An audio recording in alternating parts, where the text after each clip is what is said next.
Vamos a abrir nuestras Biblias en Lucas capítulo 14. En un párrafo allí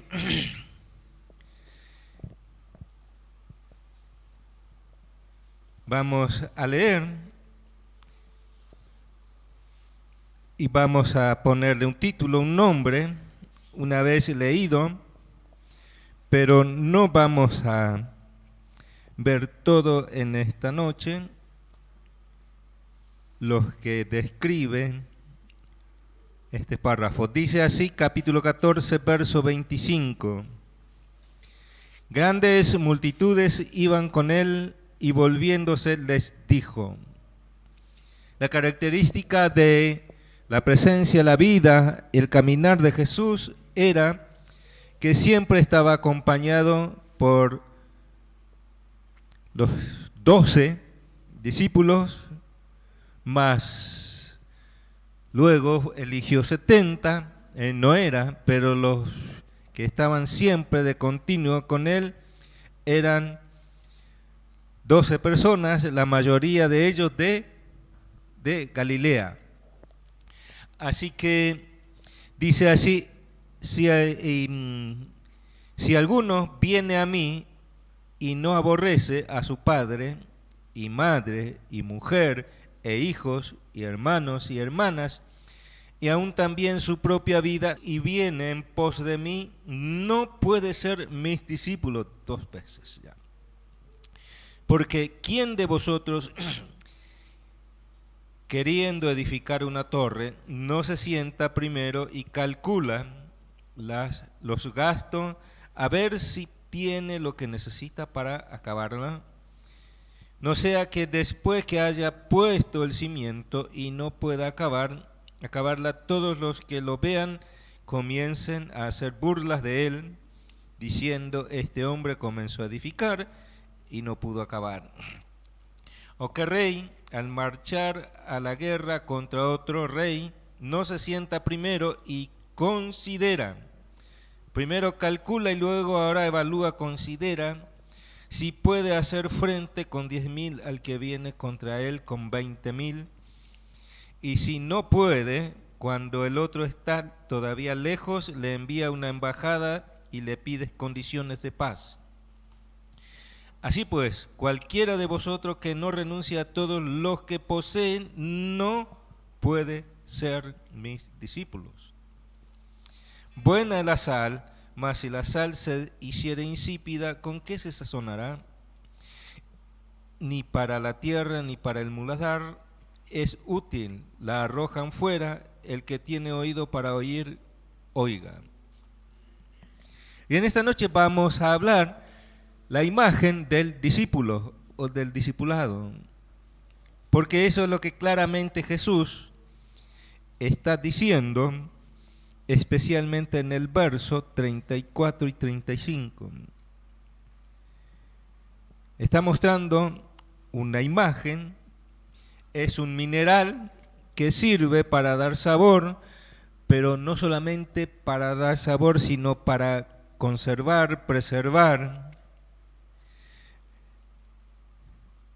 no solamente los alimentos, sino era para uso cotidiano, incluso tipo medicinal para las heridas.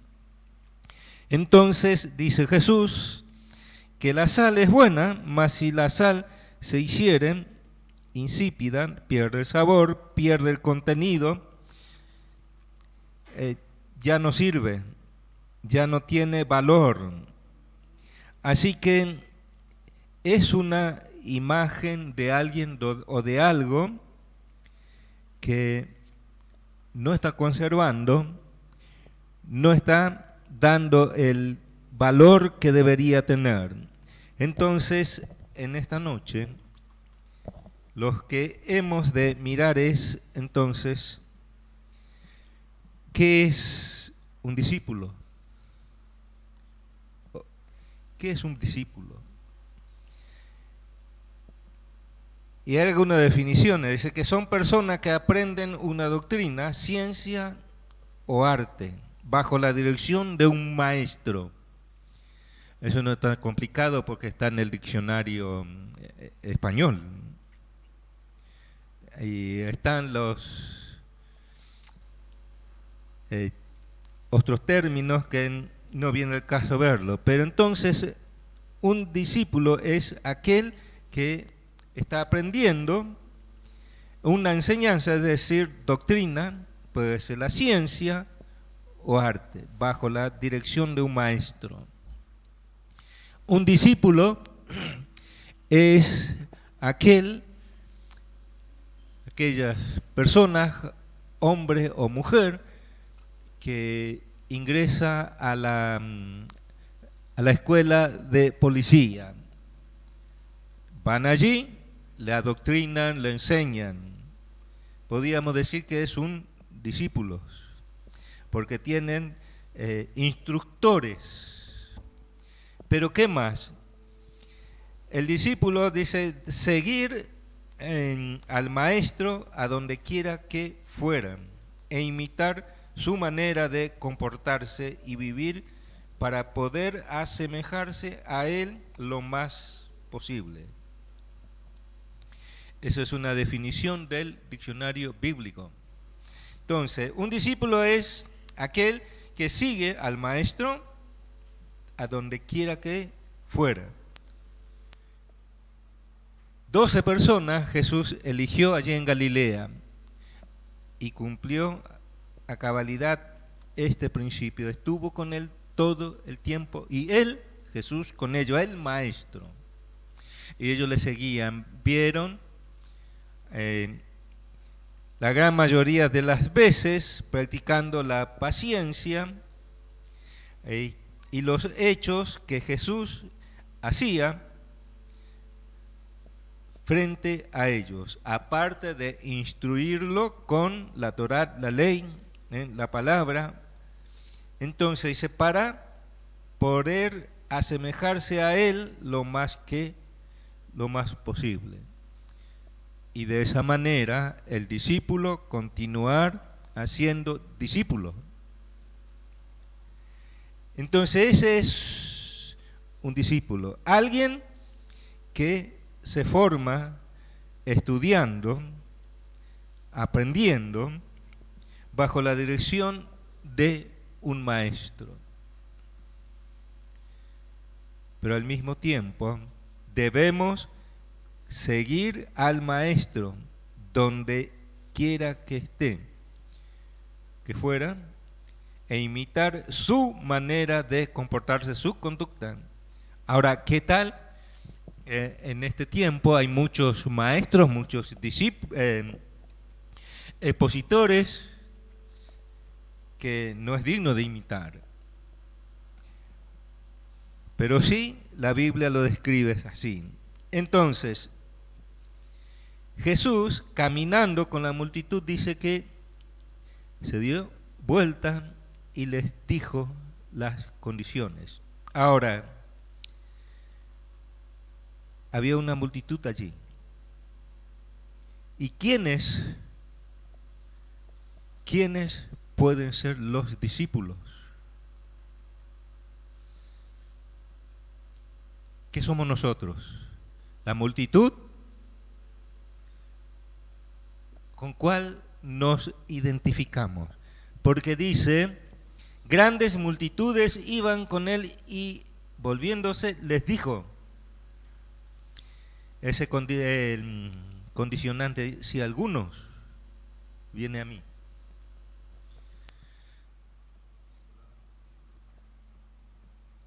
¿Eres algunos o la multitud?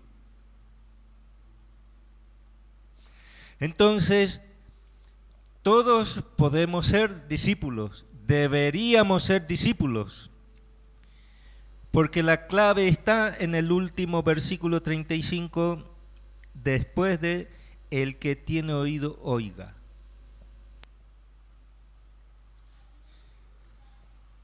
Tenemos el maestro, tenemos la palabra, está la enseñanza, está el ejemplo.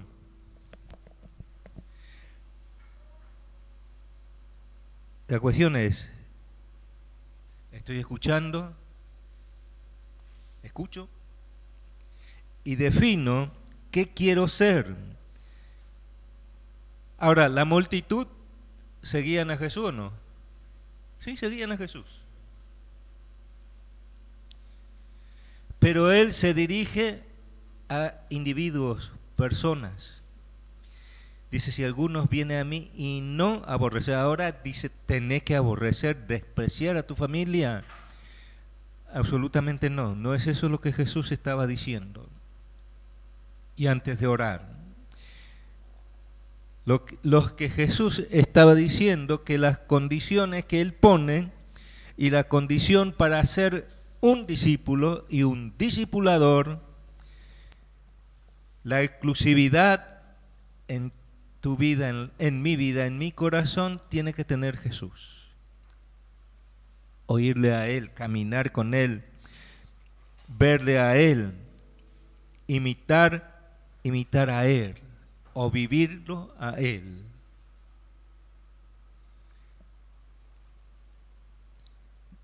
Jesús no quiere compartir, hay un lenguaje común que decimos que Él, si le amamos a Él, Él quiere que le amemos en primer lugar y exclusivamente a Él. Y ese amor no debemos compartir con otros. Es decir, no puede haber dos amores allí.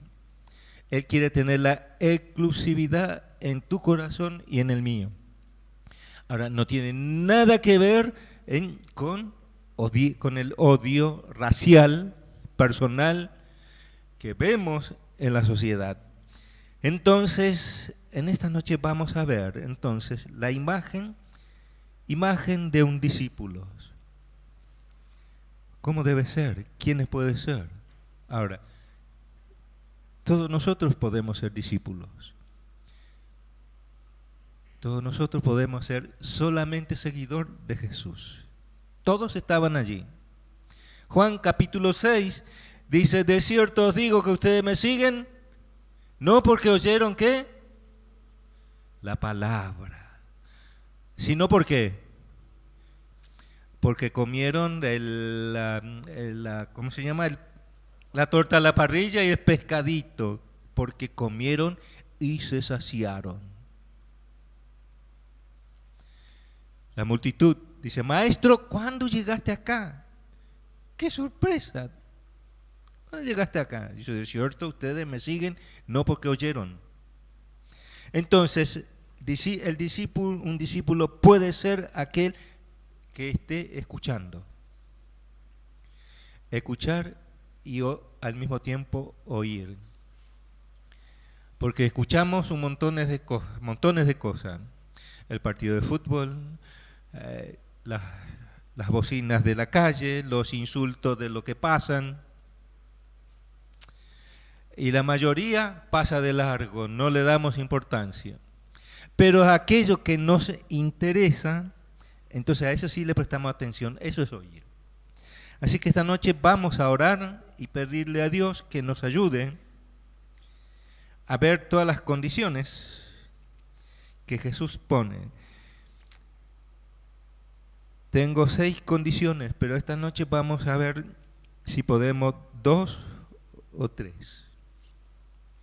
Nada más, vamos a ser corto y conciso en esta noche. Oramos, Señor, ponemos en tu presencia nuestras vidas, nuestros oídos, nuestros corazones, nuestros pensamientos, nuestros deseos,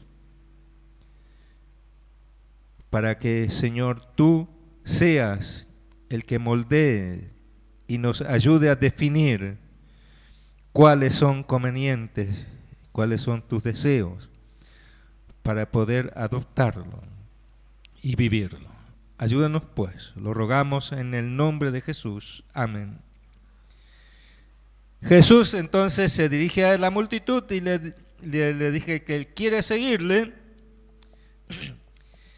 le debe dejar por decirlo así, que los sentimientos familiares no le sean un impedimento para ser discípulo. Ahora, anoté esta frase. Dice que Jesús habla sobre el gran precio del discipulado. Tiene un precio. Y uno de ellos es, ¿no es cierto?, de los afectos familiares no deben ser un impedimento. Y en primer lugar vamos a ver entonces que Cristo, del versículo 25 al 27, está diciendo que, y está dando en primer lugar, la preeminencia del discipulado. Dice, si alguno viene a mí y no aborrece, es decir, no corta ese cordón umbilical, no la relación con la familia.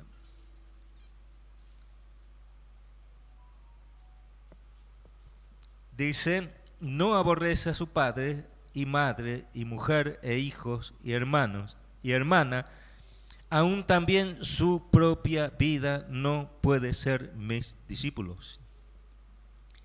Y además el que no lleva la cruz y viene en pos de mí no puede ser mi discípulo.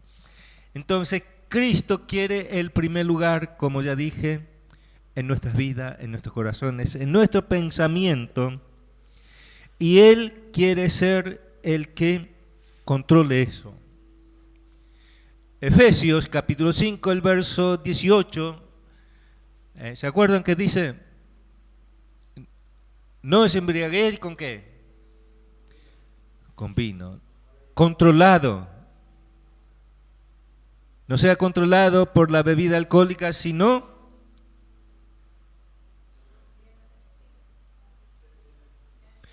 ser lleno. La palabra es completo, controlado por el Espíritu. Entonces, en primer lugar, quiere Cristo en nuestras vidas la preeminencia del discipulado. Cristo quiere el primer lugar en el corazón del discípulo. Que el corazón sea solo para Él. No debe haber otra persona, otros amores en el discípulo, ni en el discipulado. Él, el número uno, el preeminente. Ahora, nunca se debe permitir, esta es una frase que saqué de un comentario bíblico que me encantó. Nunca se debe permitir que la consideración a los vínculos familiares desvíe a un discípulo de un camino de plena obediencia al Señor. Nuevamente, nunca se debe permitir que la consideración a los vínculos familiares desvíe a un discípulo de un camino de plena obediencia al Señor. Somos discípulos, deberíamos serlo. Necesitamos un maestro todo el tiempo. Todo el tiempo. Me acordé de que en España, esta mañana, don Samuel Peremilios iba a hablar del arrebatamiento, de la transformación. Y lamentablemente ya casi la mitad del mensaje, 5:30 de la mañana, no sé qué hora era allá, pero es en varias horas más. Puse el teléfono a YouTube y entré. Y qué hermoso. Aclaración, escuchar. Un maestro. Entonces, un discípulo o un discipulador es aquel que no permite que nada ni nadie desvíe del propósito por el cual fue salvado por Cristo Jesús. Somos cristianos, somos salvados por Él. Él nos tomó como a los 12, los 70. Y el próximo número que aparece en 1 Corintios 15, ¿cuántos son? Dice, más de 500 discípulos. ¿Te imaginas, Formosa? Eso necesitaríamos cada uno de nosotros, los que estamos acá, o cuando estamos todos, por lo menos 20 discípulos cada uno. 20. ¿Qué es un discípulo? Un aprendiz, un alumno que se le enseña. Ahora, discipular o discípulo nosotros asociamos con el cuadernillo y completar la frase. Bueno, eso es parte. Esos son los principios que debe saber y dominar el alumno, pero debemos enseñar algo más, interesarnos en su vida, en sus necesidades. Al discípulo es, por ejemplo, preguntarle, según la edad, ¿con quiénes estás viviendo? Y en la casa de mi padre. Qué bueno. Y algunas cosas sencillas. ¿Y quién para la olla?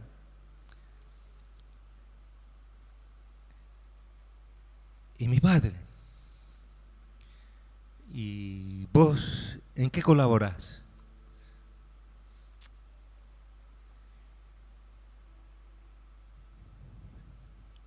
¿Trabajás? Y si trabaja, yo sí trabajo, tengo un sueldo. ¿Aportás? Eso pareciera que te metes en la vida del discípulo, y claro que sí. O sea, cosas sencillas así.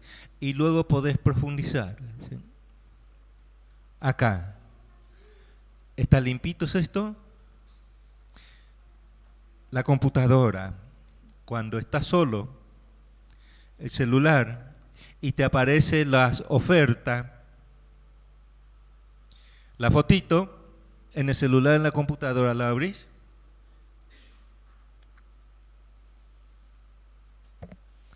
¿Lo viste? ¿Cómo te sentiste con eso? ¿Qué considerás que es eso? Hermanos, por eso cuando venimos acá tenemos que traer este libro, la Biblia. Es cierto, tengo alguna versión en el celular. Y yo estoy, a veces cuando no llevo la Biblia, leo con los hermanos el celular, pero ahí abajo, en el zócalo, hay una oferta. Oferta de tarjeta de crédito, pero también hay oferta de otras cosas. Y el que viene y se sienta ahí, aún el cristiano, entonces sabe de eso. Por eso es que debemos usar la Biblia. Entonces, en primer lugar, Cristo quiere la preeminencia en nuestra vida. Él debe ocupar el primer lugar. Por eso dice de que los lazos familiares no debe ser no debe impedir el cumplimiento de la plena obediencia a Él. Pero hay un precio en el discipulado. Y dice el verso 27, y el que no lleva su cruz y viene en pos de mí, no puede ser mis discípulos. Hay un precio. Ahora, la pregunta es, ¿qué es la cruz para nosotros, para vos? Es una condición que debes evaluar y es que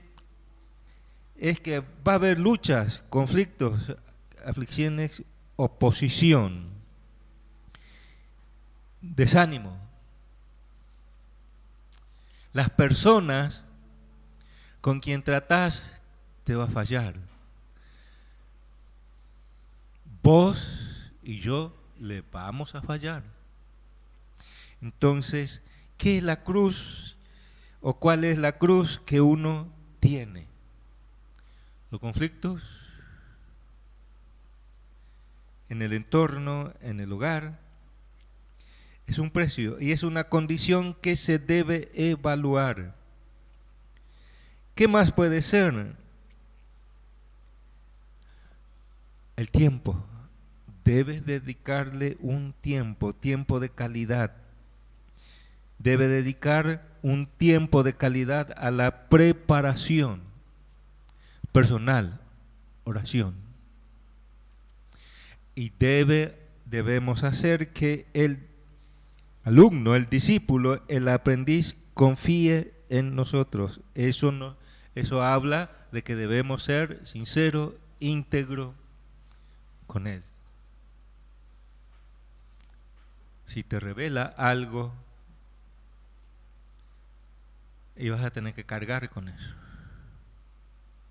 Si necesita de alguna ayuda profesional, entonces le tenés que ser sincero al discípulo y decirle, mira,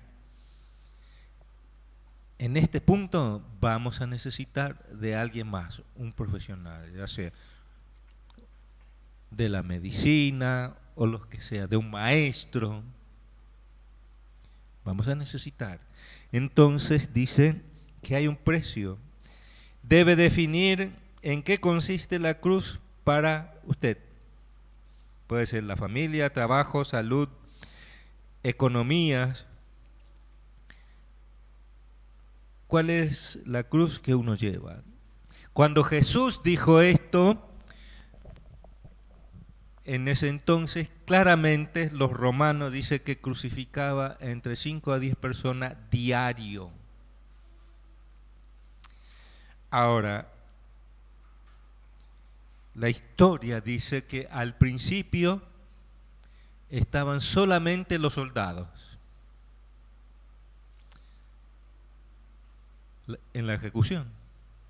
Claro, un soldado le pagamos entre todos para que se entrenen y hagan las cosas que ninguno de nosotros estamos preparados para hacer.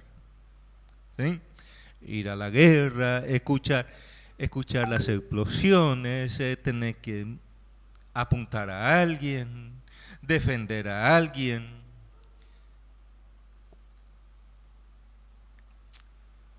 En aquel entonces, pero empezaron a haber personas curiosos, se acercaron un poquitito más. Pero cuando vemos que cuando Jesús fue crucificado, ya había una multitud allí, cerquita, presenciando eso. Algo horrible. Y cuando Jesús habló de la cruz, ellos estaban pensando en el travesaño del madero que cargaba el condenado. Entonces, ¿qué le estaba diciendo Jesús? El precio. Considérate un condenado. Agarra el peso, que significa el precio, y cárgalo. Llévalo.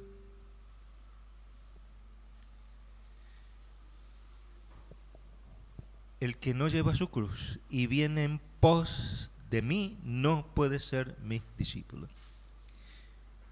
Entonces, los lazos familiares me pueden impedir ser discípulos.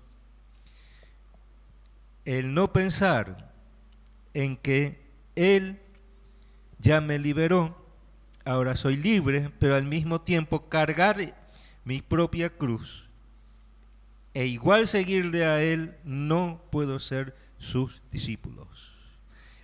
Pero en tercer lugar dice, y este me encanta, porque ¿quién de vosotros queriendo edificar una torre no se sienta primero y calcula los gastos a ver si tiene lo que necesita para acabarla? Y Adriano, Simón Bolívar, y entonces llamaba Serafín y dice, ¿sabes? Me falta por lo menos 3 bolsas más de arena, 2 bolsas de cemento, tantas bolsas de cal, tanto de alambre, me va a seguir faltando. Ahora, hicimos un cálculo general, pero eso no es tan exacto. Entonces, falta. Y tenés que salir a completar lo que falta. Entonces, el Señor dice que debe haber una preparación previa de los materiales para el discipulado. Preparación del discipulado.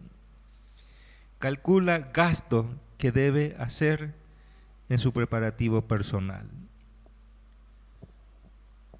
¿Cuál es el primero en nuestra preparación? En nuestra preparación, un material que necesitamos. ¿Cuál es? Sí, Biblia, en primer lugar. ¿Qué más? Tiempo. Tiempo. Tiempo. Debes dedicar tiempo.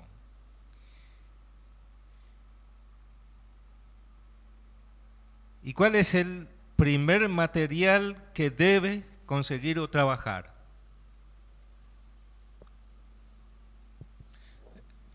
Pensar en todas las bolsas, los hierros, pero vamos a personalizar. Sí, el corazón, yo. Yo soy el primer material que debo ser evaluado. Gasto. Debo gastar tiempo en mi propia vida. Preparar, la preparación personal. Porque dice, se sienta primero y calcula, evalúa primero el tiempo que le tomará hacerlo. Luego se prepara a sí mismo, oración, estudio bíblico y los materiales a usar. Pero esos materiales deben tener una base. Y no son los hierros, no son los cementos, sino la Biblia. La Biblia. Hay muy buenos estudios bíblicos sobre el discipulado hechos por asociaciones, por cristianos fieles. Son muy buenos. Pero tiene que ser tu base. Luego dice, se sienta primero. ¿Qué más? Constancia. Dicen, porque ¿quién de vosotros, queriendo edificar una torre, no se sienta y calcula los gastos a ver si tiene lo necesario para acabarla? No sea que después de que haya puesto, el cimiento no puede acabarla. No puede acabarla todos los que vean empiezan a hacer burla, diciendo este hombre comenzó. Entonces primero se sienta, evalúa, luego constancia, definir el día y la hora para el encuentro y ser constante con eso. Constante. Y sabe, yo no sé nada de albañilería. Yo sé que en un balde se coloca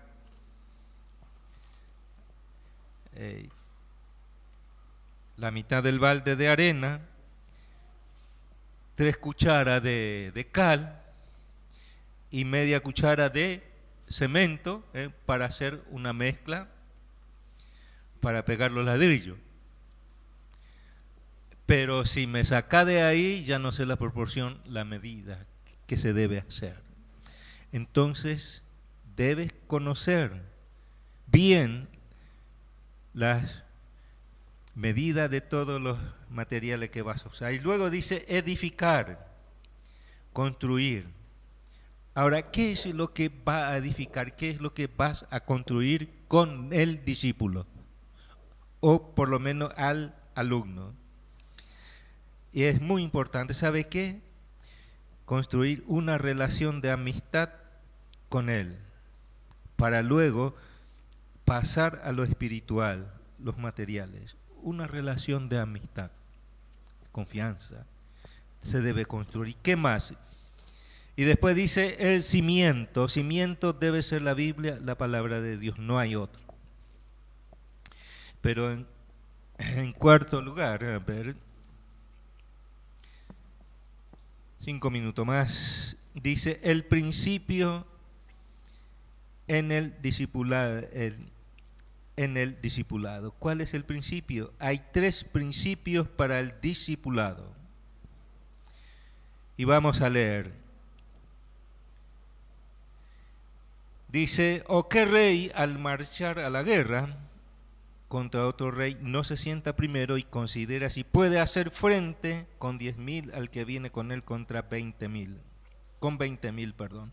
Y si puede, y si no puede, cuando el otro está todavía lejos, le envía una embajada y le pide condiciones de paz. Así pues, cualquiera de vosotros que no renuncia a todo lo que posee, no puede ser mis discípulos. Principios en el discipulado. Entonces hay 3 principios para el discipulado. Primero, el servicio. Cuando me ocupo de alguien, de personas, hacer servicio a Dios es ocuparme de personas. Ahora, a todos los que le visitamos son discípulos y no necesariamente, pero estamos haciendo un servicio. Entonces, servicio, servir a las personas no es solamente completar el cuadernillo, como dije. Segundo, sinceridad, ser genuino. ¿Sabes qué? No somos un sabelotodo, no tenemos toda la respuesta para ninguna persona. De hecho, la Biblia está escrito y Dios dejó allí todos los necesarios, pero la Biblia no tiene la respuesta para todas nuestras curiosidades, para todas nuestras preguntas. No lo tiene, porque no es ese el propósito. Entonces, sinceridad, ser genuino, no un sabelotodo, ser íntegro, debemos tener confiabilidad, como dije. Y tercero, debemos estar dispuestos al sacrificio. Poner al servicio de otros tus derechos y renunciamiento. Entonces, el posible alumno, ¿cuándo tiene tiempo? Y dicen, mira, salgo a las 12 del colegio, si es alumno, estudiante de la secundaria, y a partir de la 1:30 hasta las 2:30 tengo tiempo.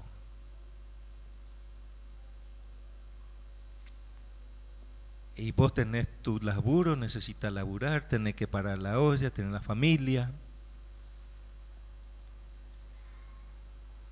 Y entonces dice, bueno, ya almorcé, pero ahora necesito, como dicen los santiagueños, 5 minutitos para tirarme.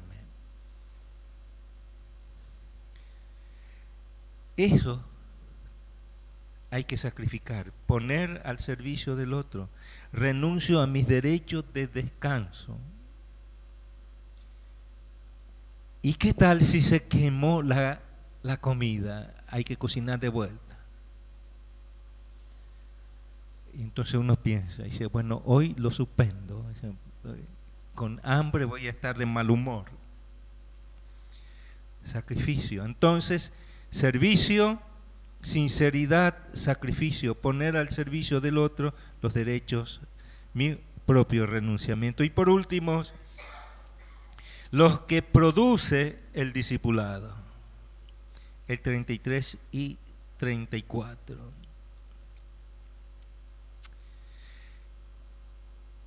Buena es la sal, mas si la sal se hiciera insípida, ¿con qué se sazonará? Ya no sirve. Entonces, lo primero que debemos pensar es en la constancia, la disciplina, que cambia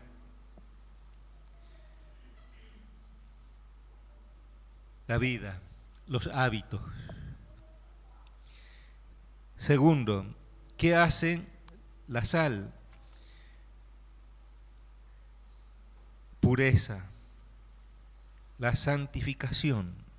Vamos a asociar con eso, porque la sal no solamente se usaba para dar sabor, sino para conservar, preservación.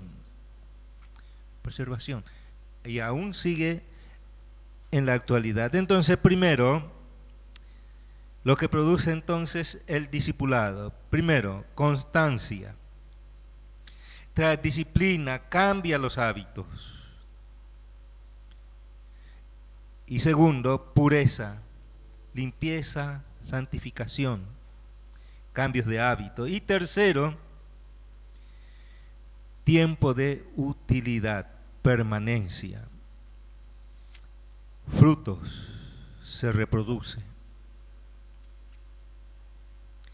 En San Juan capítulo 15, Jesús habla de frutos. Entonces, el que permanece en él tiene fruto, tiene más fruto. Y termina diciendo el verso 7, creo que, ¿cómo produce? Mucho fruto, mucho.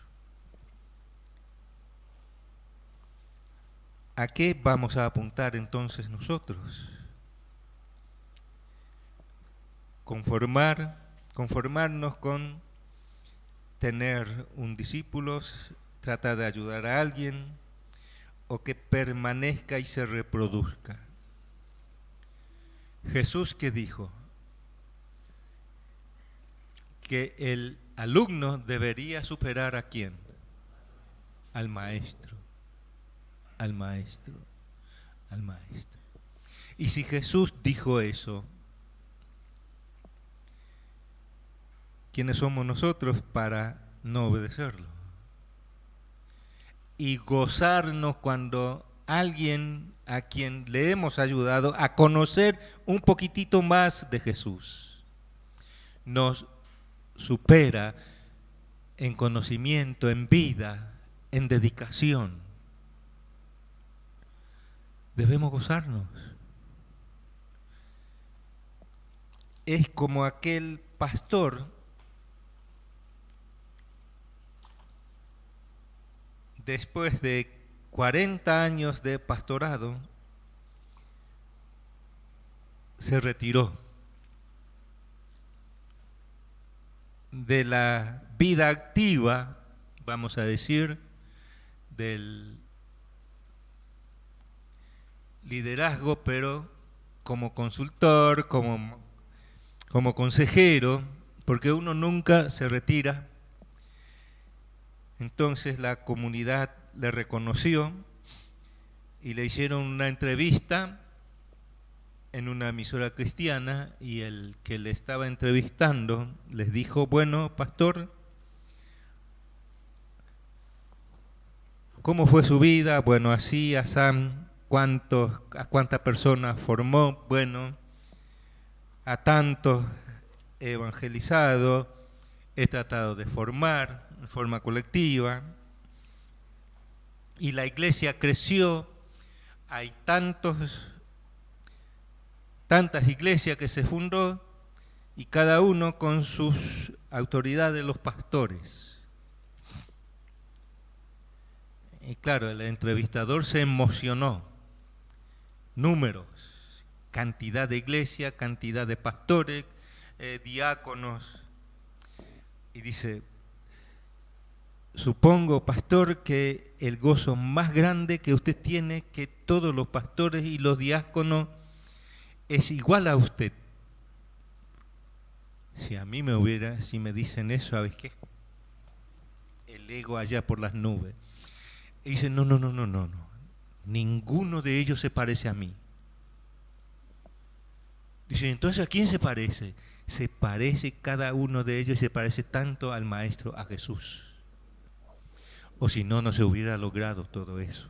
Si se hubieran parecido a mí, entonces ese es el propósito.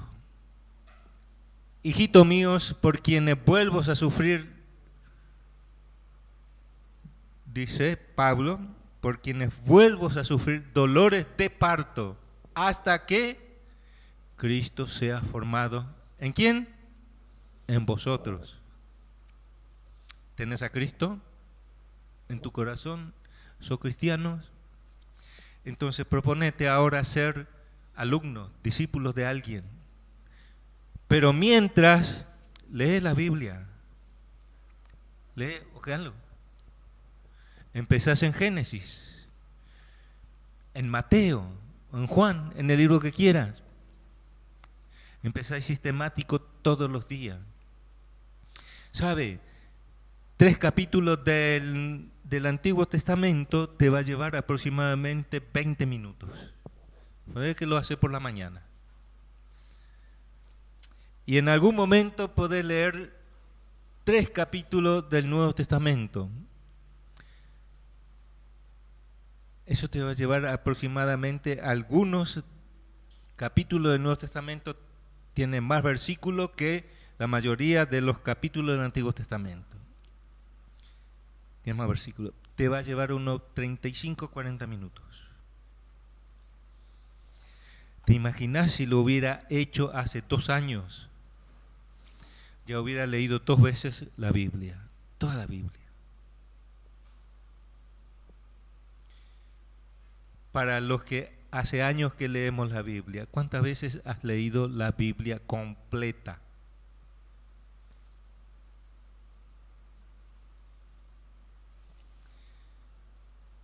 Conocí, vive todavía,